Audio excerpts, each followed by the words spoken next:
একটা খুব সামনে সুন্দর একটা ভবিষ্যৎ ছিল। মেধাবী ছাত্র কাউকি গ্রামের আইয়ুব আলী, যিনি রাজশাহী ইউনিভার্সিটিতে শাহাদত বরণ করেছিলেন, তার অসুস্থ মাতাকে আমরা দেখে এসেছি এবং তার খবর আমরা দোয়া করে এসেছি। এরপরে এসে আপনারা জানেন যে আমরা আলমডাঙ্গাতে এসেছি। এসে আমাদের যে আলমডাঙ্গার মূল কাঁচা বাজার, সেখানে আমরা আমাদের ব্যবসায়ী বৃন্দ সুধীজন সবার সাথে সাক্ষাৎ করেছি, দেখা করেছি। এরপরে এসে আমাদের আলমডাঙ্গা পৌর যে কবরস্থান, যেখানে আমাদের এই আলমডাঙ্গার সূর্য সন্তানেরা, অনেক মেধাবী মানুষেরা, যাদের নেতৃত্বে, যাদের হাত ধরে এই আলমডাঙ্গা অনেক উন্নতির শিখরে গেছেন, যারা সাহিত্য আছেন, তাদের কবর জিয়ারত করেছি, তাদের জন্য আল্লাহর কাছে দোয়া করেছি। বিশেষ করে এখানে আরেকজন সাহিত্য আছেন, রাজশাহী ইউনিভার্সিটির ছাত্র মোস্তাফিজুর রহমান ভাই, তার কবর আমরা জিয়ারত করেছি, দোয়া করেছি। এখন আপনাদের সামনে উপনীত হয়েছি।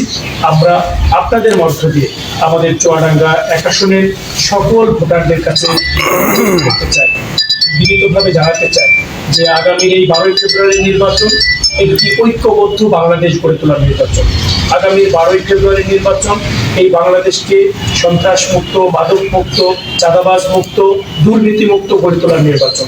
সুতরাং এই বাংলাদেশ আগামীর 12ই ফেব্রুয়ারি নির্বাচনের মধ্য দিয়ে জনগণের হাতে চাবি উঠিয়ে দেওয়ার নির্বাচন। আমরা জনগণের কাছে বিনীতভাবে আহ্বান করতে চাই, আপনারা সবাই মিলে আপনার এই জনপদের জন্য কে এই দুর্নীতি মুক্ত প্রশাসন দিতে পারবে, কে সুশাসন দিতে পারবে, কে মাদক মুক্ত করতে পারবে, কে সন্ত্রাস মুক্ত করতে পারবে, কে চাঁদাবাজ মুক্ত করতে পারবে, সেইগুলো বিবেচনা করে আপনারা আপনার মেধাকে কাজে লাগিয়ে যোগ্য প্রার্থী আপনারা বেছে নেবেন, সে আহ্বান আপনাদের প্রতি রাখছি। এবং পাশাপাশি আমরা আমাদের নেতাকর্মীর প্রতি আপনাদের মধ্য দিয়ে জানাতে চাই, আমরা সুশৃঙ্খল একটি সংগঠন, আমরা সকলে আইনের প্রতি শ্রদ্ধাশীল, আমরা সকল মানুষ আইনের প্রতি শ্রদ্ধাশীল থাকতে চাই। সেজন্য আচরণবিধি মেনে চলে আমরা যেন আমাদের নির্বাচনী প্রচারণা অব্যাহত রাখতে পারি। যে সমস্ত রেস্ট্রিকশনগুলো আছে সেগুলোর মধ্যে যেন আমরা একটু প্রবেশ না করি। আমাদের সকল জনগণ এবং আমাদের কর্মীবৃন্দকে আপনাদের মাধ্যমে আহ্বান জানাচ্ছি। সর্বোপরি আপনাদের মাধ্যমে আমরা প্রশাসনকেও জানাতে চাই যে এই নির্বাচনটি আমাদের বাংলাদেশে 24-এর গণ আন্দোলন, গণ অভ্যুত্থানের মধ্য দিয়ে এই নির্বাচন আমরা পেয়েছি, যেখানে আমাদের অসংখ্য ছাত্র যুবক জনতা, প্রায় 2000-এর কাছে ছাত্র যুবক জনতা আহত নিহত হয়েছে, 30,000-এর কাছে অনেকে পঙ্গুত্ব বরণ করেছে।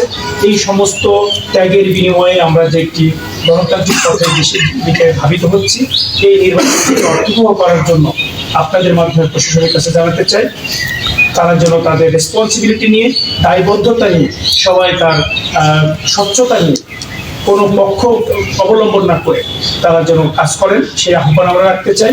জনগণের আশা আকাঙ্ক্ষার প্রতিফলন যেন তারা আমাদের প্রদান করেন, সেটা আমরা তাদেরকে বলতে চাই।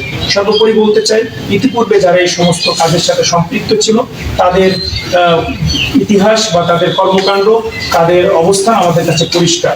আমরা বলতে চাই, আমরা অতীত থেকে শিক্ষা নিয়ে সামনে সকলের জন্য, প্রশাসন হবে সকলের জন্য কাজ করবেন, সেই আশাবাদ আমরা প্রশাসনের কাছে রাখতে চাই। সর্বোপরি আপনাদের মাধ্যমে এই নির্বাচনটি যেন একটু সুন্দর অর্থবহ হয়, আপনারা যেন আমাদের এই সুন্দর নির্বাচন উপহার দেওয়ার জন্য আপনারা যে পরিশ্রম ইতিপূর্বে করেছেন, সামনের দিনগুলোতেও যেন আপনারা এই সুস্থ সুন্দরকে এবং কোথায় কি প্রবলেম আছে সেগুলোকে উপস্থাপন করার মধ্য দিয়ে জনগণের প্রত্যাশা পূরণে আপনারা যেন সবচেয়ে অগ্রণী ভূমিকা পালন করেন, সেই প্রত্যাশা আপনাদের প্রতি রেখে আজকের আহ্বানে আপনাদের সাড়া দেওয়ার জন্য ধন্যবাদ জানিয়ে, আমাদের সাথে সময় দেওয়ার জন্য ধন্যবাদ জানিয়ে, আমাদের জন্য আপনাদের কাছে, আপনাদের মাধ্যমে আমাদের এই 1 আসনবাসীর কাছে দোয়া চেয়ে